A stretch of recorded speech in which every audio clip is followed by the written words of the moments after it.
मित्रमैत्रिणींनो, आज आम्ही हा व्हिडिओ का करतोय माहिती आहे? तर आज आम्ही तुम्हाला बिहाइंड द कॅमेरा, येस, आता पॉडकास्ट आहे त्यामुळे behind the mike, behind the recorder आम्ही काय काय करतो किंवा आम्ही तुमच्यापर्यंत पोहोचण्याआधी काय तयारी करतो किंवा कसं आम्ही ठरवतो काय करायचं हे सांगण्यासाठी आज आम्ही तुमच्यासमोर उभे आहोत. तर काय सांगशील तू अंकिता? तू सुरुवात कर ना.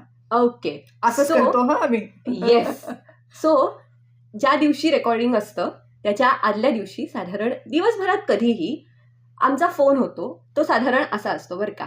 हां श्रद्धाताई, उद्या भेटूयात का आपण? भेटूया की. किती वाजता भेटूया बरं?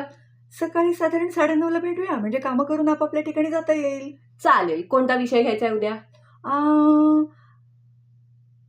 भावना घेऊया. चालेल. पण बरं ठीक आहे, मी तुम्हाला आज रात्रीपर्यंत प्रश्न पाठवते. हा चालेल. ठीक आहे, चालेल. डन.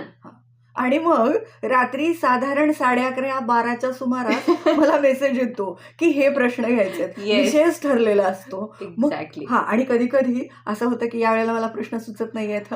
एक्झॅक्टली. श्रद्धाताई, तुम्ही मला प्रश्न सांगा असंही होतं. आणि कधी कधी असं होतं की आम्ही जे काही प्रश्न ठरवलेत, ही ना डायरेक्ट पहिल्या प्रश्नावरून 5व्या प्रश्नावर जाते. मग मी तिला मागे ओढते, अरे हे मध्ये राहिलंय, कारण ते त्या प्रकाराने जायला हवं. मग मी म्हणते थांब, आज मी तुला प्रश्न विचारणार आहे. आम्ही या सगळ्या धमाल करतो. साधारण मी जेव्हा सकाळी 9:30ला हिला भेटण्यासाठी निघते, तेव्हा मग मी साधारण थोडंसं बघते की बाबा ओके, की काही याच्यासाठी व्याख्या किंवा अशा संज्ञा असतात, तर त्याच्या मात्र तशाच संज्ञा सांगाव्या लागतात. तर त्यावेळेला मग मी तेव्हा बघते. पण आम्ही एकदा ना मागे हा पण प्रयत्न करून बघितला बरं का, की मी तिच्याकडे प्रश्न होते आणि मग मी ठरवलं की आपण काय बोलायचंय हे आपण जरा पेपरवर लिहूया का. पण त्या दिवशी इतकी मजा झाली की मला काही बोलताच येत नव्हतं. म्हणून आम्ही तो जो एपिसोड आहे ना, तो लिटरली डिस्कार्ड केला. सिरियसली. आणि ते सगळं बाजूला टाकून तो विषय थोडे दिवस जाऊ दिला. आणि मग परत कसलीही संहिता, कसलीही स्क्रिप्ट, काहीही रिटन फॉर्ममध्ये न घेता तो नंतर रेकॉर्ड केला आणि तो तुम्हाला पण खूप आवडला. फक्त मी आता तो कुठला हे नाही सांगणार आहे. Yes. So the bottom line is, आम्ही जेव्हा रेकॉर्डिंगला बसतो तेव्हा आमच्याकडे 2च गोष्टी असतात. एक म्हणजे आमचे फोन, माझ्याकडे प्रश्नांची यादी असते आणि श्रद्धाताईंकडे पॉइंटर्सची यादी असते. स्क्रिप्ट नाही.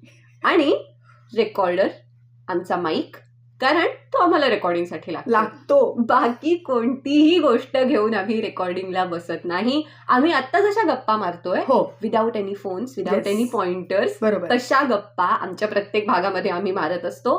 कारण तो सगळ्यात बेस्ट आणि नॅचरल फॉर्मॅट आहे तुमच्यापर्यंत पोहोचायचा. हा, कारण जेव्हा आम्ही असा बोलतो तेव्हा ना आमच्या दोघींवरही हे बर्डन नसतं की हा प्रश्न राहिला, हा मुद्दा राहिला. एक्झॅक्ट. त्यामुळे मग काय होतं की अडखळत नाही किंवा आमच्यावर प्रेशर येत नाही की अरे राहिलं, चुकलं. त्यामुळे मग आम्हाला भाग एडिट करताना पण फार काटछाट असं काही करावं लागत नाही. एक्झॅक्टली. सो माझ्या मनारे हा पॉडकास्ट मुळातच खूप स्पॉन्टेनियसली सुरू झालेला आहे आणि तो स्पॉन्टेनियसली पुढे जातोय आणि तो तसाच जात राहावा हे आमचं दोघींचंही म्हणणं आहे आणि ती आमची भूमिका आहे. त्यामुळे माझ्या मनारेचा हाच स्पॉन्टेनियस जो प्रवास आहे ना, त्यात तुम्ही आमची साथ देत राहा. आधीचे भाग ऐका, पुढचे भाग ऐका, लाईक करा, शेअर करा, सबस्क्राईब करा. माझ्या मनारे. नमस्कार.